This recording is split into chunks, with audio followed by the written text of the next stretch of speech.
There's a lot to be excited about on the Chargers offense, especially with the addition of Kellen Moore. But what is he working with today? We're talking about if the Chargers have a top 5 offensive arsenal in the NFL.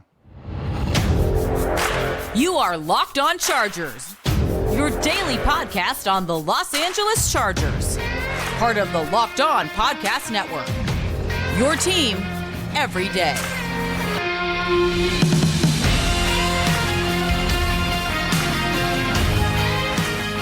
What is up, and welcome into the Locked On Chargers podcast. I'm your host, Daniel Wade, joined as always by my co-host, David Drogemeyer, and we've been covering the Chargers together now for 7 seasons, but this is our 5th season as a host of the Locked On Chargers podcast, bringing you your team every day. Thank you guys, as always, for making us your first listen today, and to make sure you never miss the show, go subscribe or follow for free on the Locked On Chargers YouTube channel, and also listen wherever you get your podcast from. David, what do we got today?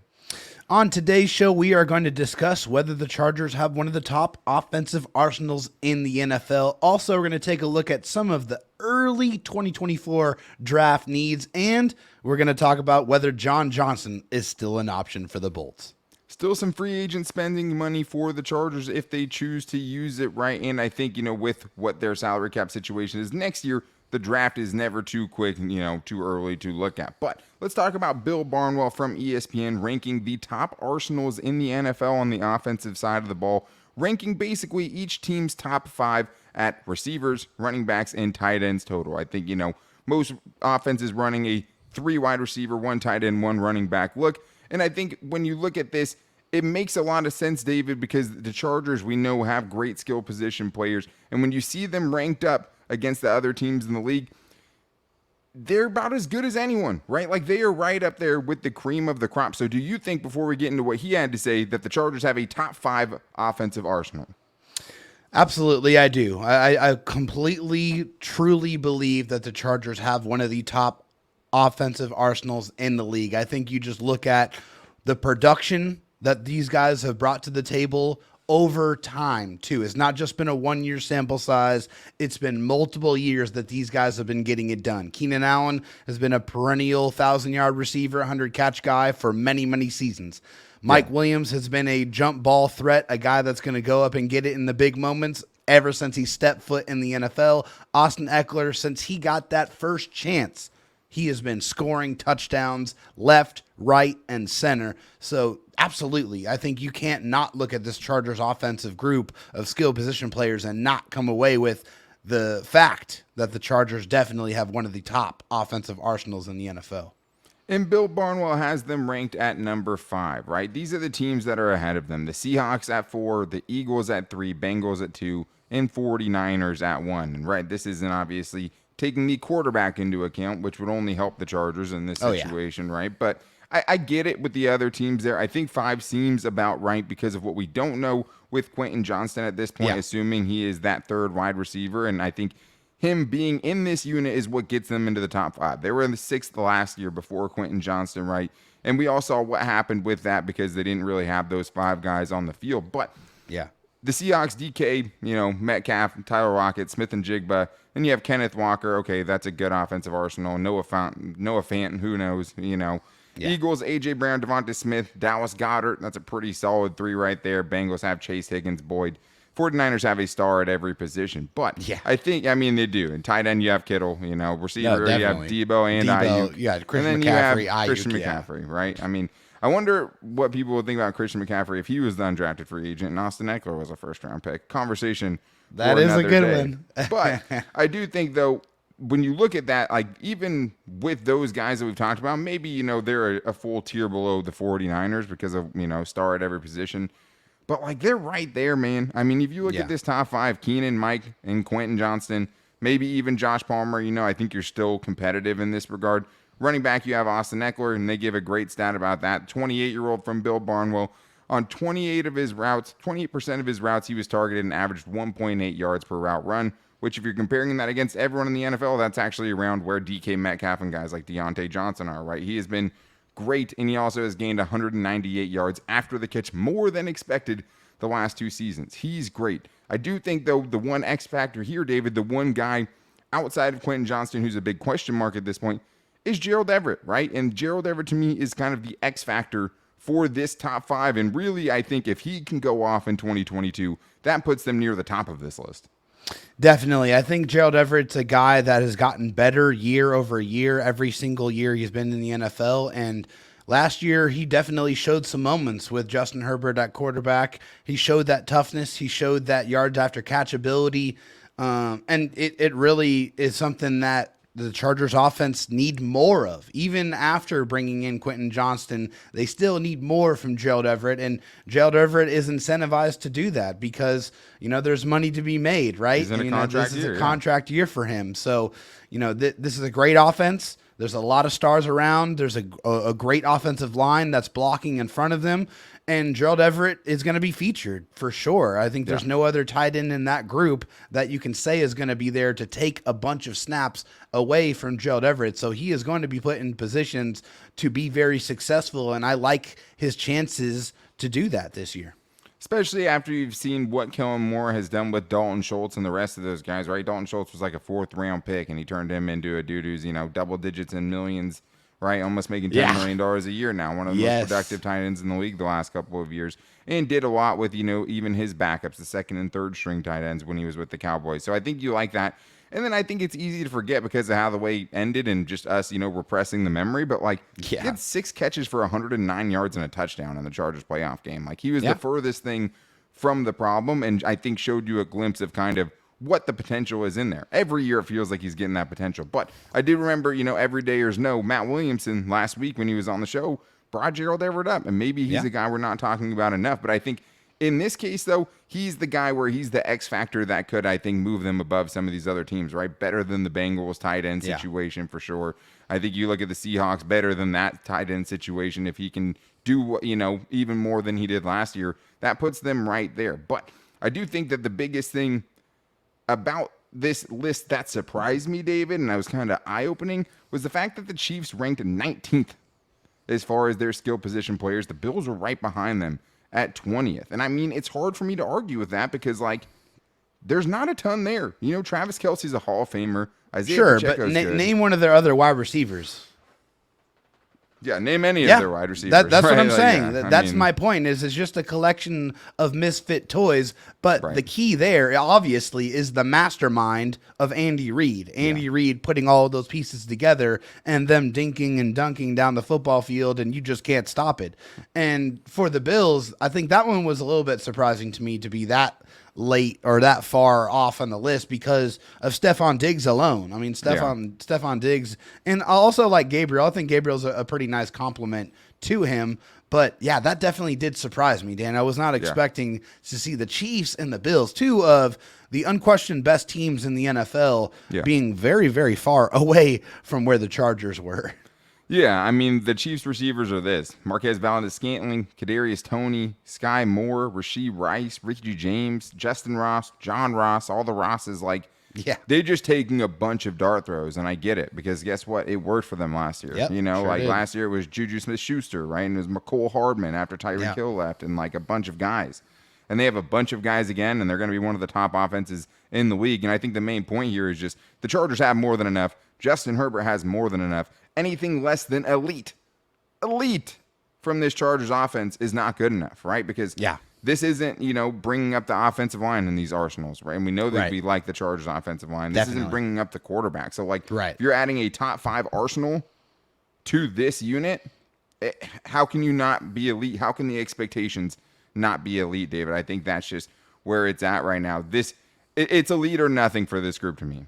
Absolutely, yes. All of the ingredients to be elite are there. A star quarterback, a star offensive coordinator, an offensive line that's chock full of superstars and young talent, and then all of the different wide receivers and receiving options and just weapons that you could possibly ask for. The Chargers offense has it all. So now it's about putting all of those pieces and getting them all to work well together and to mix it up and try to push the right buttons. That's going to be Kellen Moore's responsibility. So we're going to have to see how that unfolds this year. Absolutely. But enough is enough. And it has to be elite. This team shouldn't be, barely scraping the top 10 as far as offenses go. They have all the weapons available. And we know with what their salary cap situation is next year, right? they need this group to come through, and they don't have all these weapons coming back potentially next year. You couldn't miss Mike Williams or Keenan Allen. Austin Ekeler, unlikely to be back if he plays well, continues to play that way. So a lot's riding on this year. This room has nothing left to, really achieve other than just being one of the top offenses in the league, and they have the quarterback to do it. So no excuses. But considering what the cap situation is in 2024, the draft is going to be just as important, if not, more important than it was this year for the Chargers to find players in what way could they go at this point? Will they spend any more of their free agency budget that they created with all those restructures? Maybe John Johnson's an opportunity. We're going to get into that coming up right after this. Today's episode is brought to you guys by FanDuel, America's #1 sportsbook. Take your first swing at betting in the MLB on FanDuel and get 10 times your first bet amount in bonus bets up to $2,000. That's right, guys. Just $20 in, and you'll have $2,000 in bonus bets, win or lose. That's $200 you can spend betting on anything from the money line to the over-under to who you think is going to hit a home run. And you can always, that's always my favorite, right? Trying to pick who is going to get a home run in any game. Like, that is just one of the things where you're always going to get a good payout, and like just makes baseball, for me, especially when the Padres are bad, that much more interesting. And it's all on an app that's safe, secure, and super easy to use. Plus, when you win, you get paid instantly. No one wants to wait for their winnings, and there's no better place to bet on the MLB than FanDuel, America's #1 sportsbook. So sign up today. Visit FanDuel.com/lockedon to get $200 in bonus bets back. That's FanDuel.com/lockedon. FanDuel, official partner of Major League Baseball. Oh, yeah, we also have a Chargers mailbag this week, turning the show over to you guys. We got some more great questions that we wanted to get to today, but that offensive arsenal thing was out there, and we just had to talk about it because, enough is enough. The Chargers have all the pieces they need there. But next year, everything gets a lot more, difficult, right? The cap situation is going to be a major factor. The projected cap of 2024, the Chargers are $60 million over it, right? And we've gone through some of the ways they'll have to go about trying to get under that. But no matter what, it's hard to imagine a situation where the Chargers aren't going to be going into 2024 where they're going to need to hit on draft picks, where they're going to need contributions from those guys immediately, right? And if you're looking at the contract year, guys, if you're looking at what didn't get addressed this year, I think it gives you a good idea. And I think that's why Chris Saiz asked this question today, which is, based on next year's cap situation, what would your primary focus be for next year's draft? Go ahead, David. Yeah, so my primary focus is going to be about 3 positions. Number 1, it's going to be tight end. The Chargers did not address that position this year in a very rich tight end draft class, at least so the experts said. We'll have to see how that unfolds, but they missed out on that opportunity. So they still have that hole. It's still there. They need to address that. Wide receiver, I think, is another spot they're going to have to feature early and often, especially because they're going to want to have to get talent while they have their quarterback on a gigantic contract. Sure. I think they're going to want to continue to cycle talent in and out of that position. Yeah. And also, I want to see them focus on the defensive line. I don't feel like they've done that enough. At least I want that to be focused early on so they can get somebody who can make an impact stopping the run. I think those are some positions that I'm looking to see the Chargers target early in next year's draft. I think tight end is the obvious one, right? I do think that, just getting younger on defense as well, especially when you have guys like Joey Bosa and Khalil Mack, and you have Eric Kendricks in the middle, Sebastian Joseph Day, not super old, right? But you have some aging players for sure. J.C. Jackson, another one, right? Michael Davis, too. I don't know. I think those are definitely, if you're looking for where you're spending your premier resources in general, I think that's the way I would go. I love D-line because I think, after the Chargers took Jerry Tillery, you've failed to see them address it with, big-time resources in the draft. Yes, they spent money. Linval Joseph, right? They spent money on him. They spent money on Sebastian Joseph Day and Austin Johnson. Tried to do it that way. That hasn't worked. I do think, get more young talent there. A 4th-round pick on Tito is not going to necessarily do it. A 6th-round pick on Scott Matlock is hard to feel great about, as far as just getting the future for that position, someone who can grow into it. I like those picks. I mean, I think running backs is another one, David, though, because guess what? Josh Kelly and Austin Ekeler both in contract years. That might change after this season, right? We have to see how Isaiah Spiller does, but at this moment, even if he balls out, though, if he balls out, there's one running back on the roster. Yeah, you need another body for sure. We talked about with Austin Ekeler is having that second guy and how important it is to be able to share the load. So it feels like almost no matter what, running back's going to be something that has to get addressed in next year's draft. But let's get to another question we have from Aiden Natoli, who asked today, Happy 4th of July. Bolts have $12 million left in free agency money, but some has to be reserved for the in-season moves. So let's call it $8 million available. How would you guys spend it? David, what do you think? John Johnson, come on down, especially after there has been a picture that was posted on Twitter with Morgan Fox and Sebastian Joseph Day, along with none other than John Johnson III. So all I'm saying is this. You guys have better be in his ear recruiting him to sign with the Bolts. I mean, come on, guys. It just makes way too much sense. John Johnson is a player that can really be versatile and add to your defensive backfield, allow you to move Derwin James around a lot more comfortably when you know you have a veteran on the back end that understands those responsibilities in this defense specifically and has had success in this defense specifically. So that's what I want to see. If the Chargers have a little bit of money, spending money, hey, send them $6 million plus some incentives and see if that gets it done. I still feel like this is one of the big missing pieces. Also, love to see them bring in some edge depth. I think that would be a good move as well. Yeah, and there's definitely some, veteran edge rushers out there. If you want to kick the tires on someone, obviously they didn't want to bring back Kyle Van Noy, which he said publicly.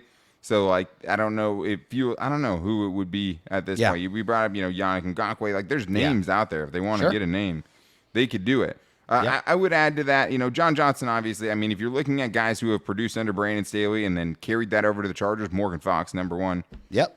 Picked up right where he left off. Then you go to Bryce Callahan, played with Brandon Staley, played extremely well for him last year. But then there's Sebastian Joseph Day, where kind of the jury's still out on it a little bit, right? I think a subpar season by his standards, right, as far as coming in and bringing what he did the last time Brandon Staley was with him. But then he also had Aaron Donald next to him then, too. Right. So if I was adding to that, having Foster Sale getting the swing tackle job with no competition scares the daylights out of me, because I would agree with that. We saw last year Rashawn Slater went down, Jamari Sawyer saved the season in a lot of respects.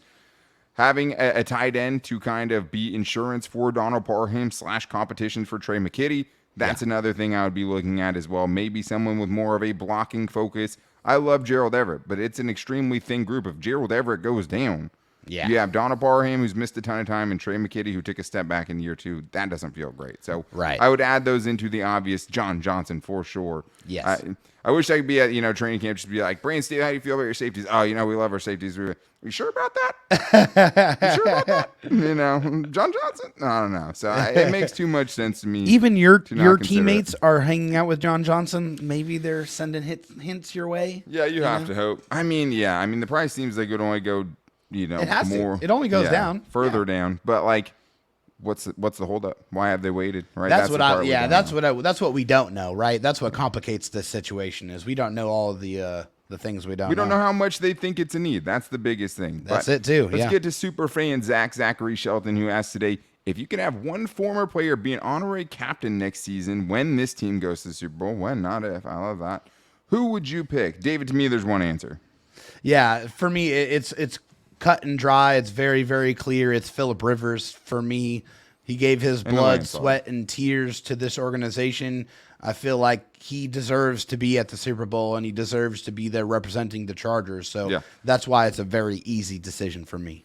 Yeah, I'd say the alternates to that, right? Dan Fouts, obviously. He's a guy that's up there. But for me, it would be Antonio Gates. Antonio Gates, yes, NLT, yeah. I mean, Antonio Gates much longer, obviously, different position. He aged like a fine wine and was awesome. Yes, he did. We're going to talk about him and have a little spotlight on him next week for the everydayers out there. Even while we're on vacation, we will have a show about the history of the Chargers' undrafted greatness, including the GOAT, Antonio Gates. But yes, indeed. I think those guys all make the most sense. If the Chargers do finally get to a Super Bowl, something that we saw so many great, all-time great players, Hall of Fame level players try to do, but never even get to that game. Yeah. And like Phillip Rivers, you play a playoff game on a torn ACL, you get the nod, right?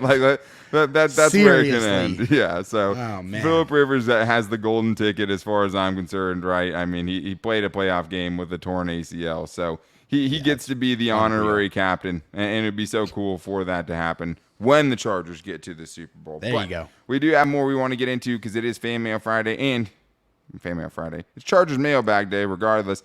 A tier called into the show. And when a tier calls in, we have to hear what he has to say. Of course, today he has something else crazy, a crazy prediction of what he thinks is going to happen with the Chargers versus the Buffalo Bills. So we're going to get to what a tier has for us this weekend. Also, could this be Kenneth Murray's last season in Lightning Bolts? Coming up right after this.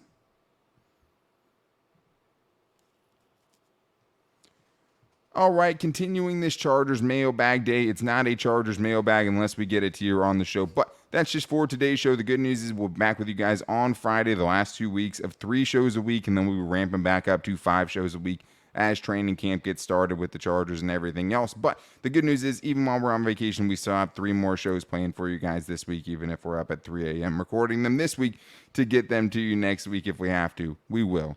But I do want to say that, Friday show, we will have the Chargers roster as a whole. Maybe we'll get into that. They were ranked pretty highly as far as the NFL's most complete rosters. And also you have position groups. We're going to start breaking down the Chargers position groups, including next week, getting into why this Chargers wide receiving core has a chance to be truly special if a couple of things break the right way. But make sure you guys are back with us next week for that. Let's get to a tier, because when he calls in, he always brings the heat, and he has another bold prediction for us on today's show. Let's hear it. Dan, David, love you, my boys. Happy 4th of July. This is a tier prediction.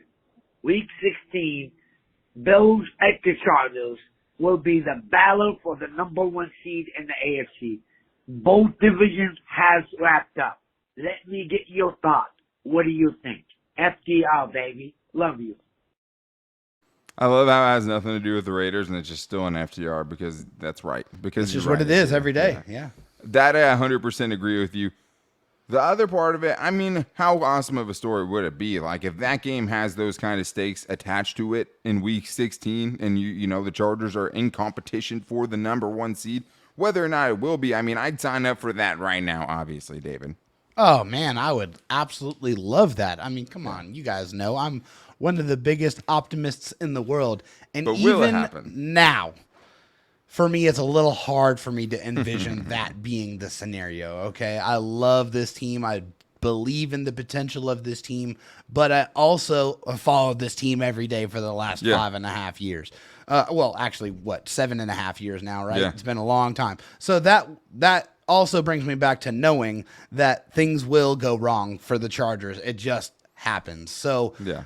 we'll see if they're in that situation. It's hard for me to sit here now and believe that that's what's going to happen. But hey, the Chargers will always surprise us with what happens during the season. So we'll see what they do.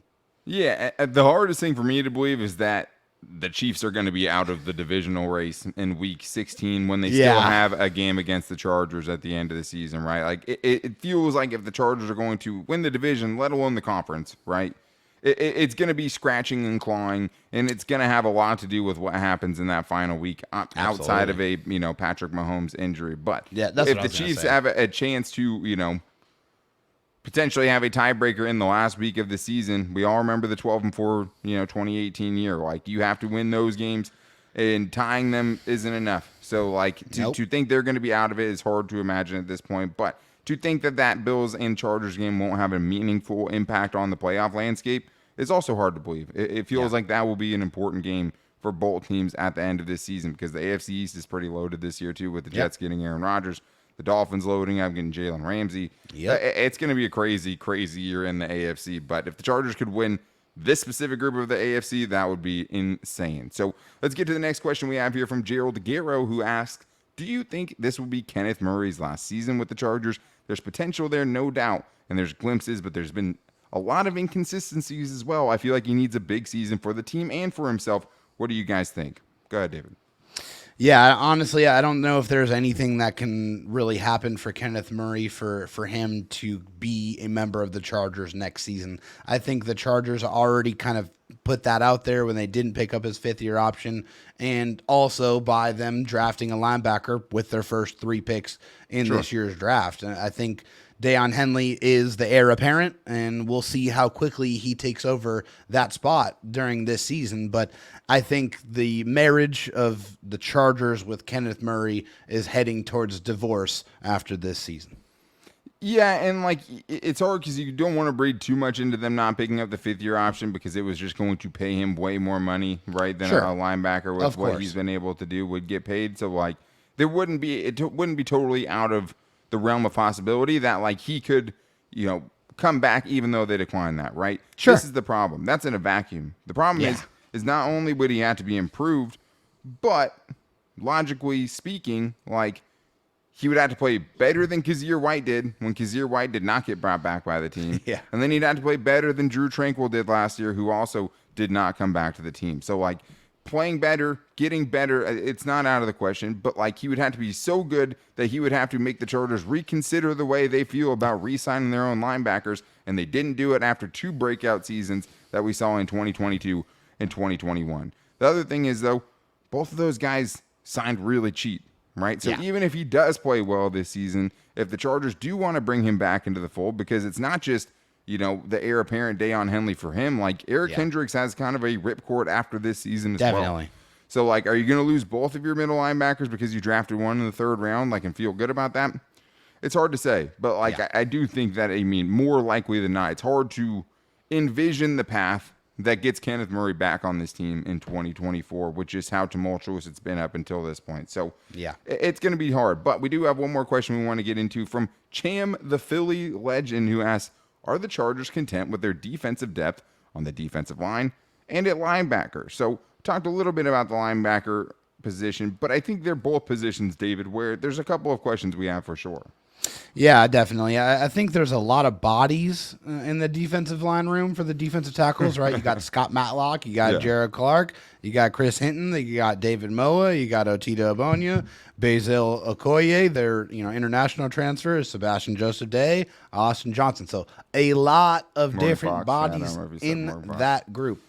Yeah, it feels like to me, David, that like the Chargers are treating their defensive line kind of like the Chiefs are treating their wide receiver group, which is like we have a bunch of guys.